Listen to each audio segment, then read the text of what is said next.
Hello friends, देखिए BEd second semester में बाल एवं किशोर विकास की फाइल कैसे बनाएं उसके बारे में इस वीडियो में हम आपको बताएंगे।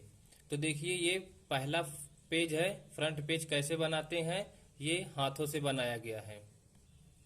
टोटल 5 प्रश्न दिए गए थे, 5 में से 4 करने थे। पहला प्रश्न है, व्यक्तित्व से आप क्या समझते हैं? व्यक्तित्व के आकलन की किसी एक विधि का वर्णन कीजिए।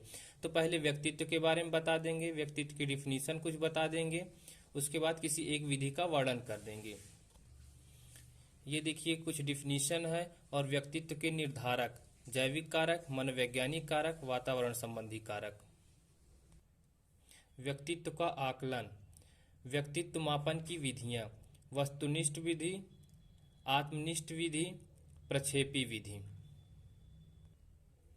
प्रक्षेपण विधि: प्रक्षेपण से तात्पर्य मनुष्य की दमित इच्छाओं को बाह्य जगत पर आरोपित करने की एक विधि है। इसमें टीएटी परीक्षण के बारे में एक परीक्षण का बोला गया है कि यह डिस्क्राइब करो। एक परीक्षण के बारे में इसमें बताया गया है।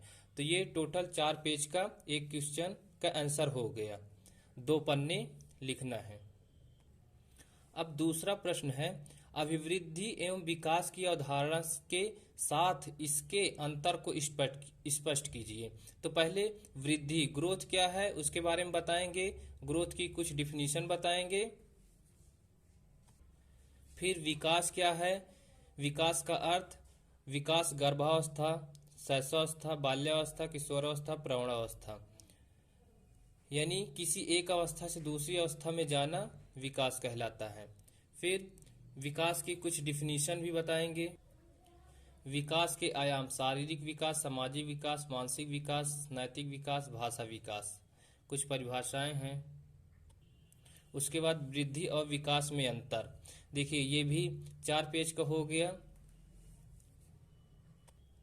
अब तीसरा प्रश्न है, बाल्यावस्था एवं किशोरावस्था के विकास को प्रभावित करने वाले विभिन्न कारकों की विवेचना कीजिए। तो पहले बाल्यावस्था के बारे में बताएंगे कि बाल्यावस्था क्या है, किस उम्र तक को बाल्यावस्था बोलते हैं। बाल्यावस्था को मिथ्या परिपक्वता का काल, जीवन का अनोखा काल, प्रतिद्वंदिता का काल कहा जाता है। 5 से 12 वर्ष माना जाता है। अब बाल्यावस्था में विकास को प्रभावित करने वाले कारक के बारे में बताएंगे।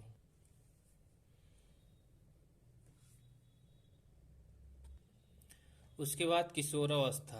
किशोरावस्था मानव जीवन के विकास की सबसे महत्वपूर्ण अवस्था है। इसे एडोलेसेंस, अंग्रेजी में एडोलसियर से बना है, जिसका अर्थ है परिपक्वता की ओर बढ़ना।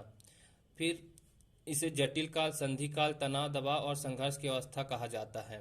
किशोरावस्था में विकास को प्रभावित करने वाले सामाजिक एवं सांस्कृतिक कारक। ये भी 4 पेज का हो गया आंसर। अब देखिए चौथा प्रश्न है, लास्ट। विभिन्न अवस्थाओं में भाषा विकास का वर्णन करते हुए चौमस्की के सिद्धांत की विशेषताएं बताइए। पहला, भाषा विकास क्या है उसके बारे में बताना है। परिभाषाएं बता देना है एक आध। भाषा विकास की अवस्थाएं: उत्तरकालीन भाषा विकास की अवस्थाएं, चौमस्की का सिद्धांत। नोम चॉम्स्की ने भाषा विकास से संबंधित एक सिद्धांत का प्रतिपादन किया जिसे जेनरेटिव ग्रामर थ्योरी के नाम से जाना जाता है। फिर देखिए भाषा अधिग्रहण युक्ति: भाषाई डाटा इनपुट, प्रोसेसिंग, समझने की क्षमता एवं वाक्य लिखने का कौशल, आउटपुट। लास्ट है, चॉम्स्की के अनुसार एक ही शब्द समूह को अलग अलग क्रम में सुव्यवस्थित करने तथा नए नए संदर्भों में प्रयोग की क्षमता एवं व्याकरण के पालन की कुशलता बालकों में छोटी उम्र से ही विकसित होने लगती है। तो ये पूरा हो गया क्या, चॉम्स्की का सिद्धांत। देखिए फाइल चेक हो चुकी है, इसमें गुड मिला है। तो ऐसे ही फाइल आप बनाएंगे।